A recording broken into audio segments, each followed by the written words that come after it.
محبت اللہ سے ہو تو بندگی بن جاتی ہے، محبت استاد سے ہو تو روشنی بن جاتی ہے،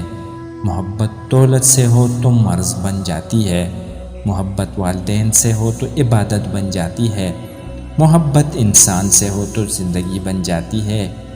اور محبت محمد صلی اللہ علیہ وآلہ وسلم سے ہو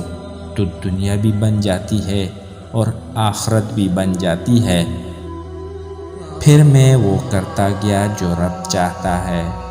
پھر ہوتا وہ گیا جو میں چاہتا گیا۔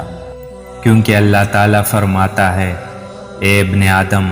ایک میری چاہت ہے اور ایک تیری چاہت ہے، ہوگا تو وہی جو میری چاہت ہے، بس اگر تو نے سپرد کر دیا اپنے کو اس کے جو میری چاہت ہے تو وہ بھی میں تجھے دے دوں گا جو تیری چاہت ہے، اگر تو نے مخالفت کی اس کی جو میری چاہت ہے تو میں تھکا دوں گا تجھ کو اس میں جو تیری چاہت ہے، پھر وہی ہوگا جو میری چاہت ہے۔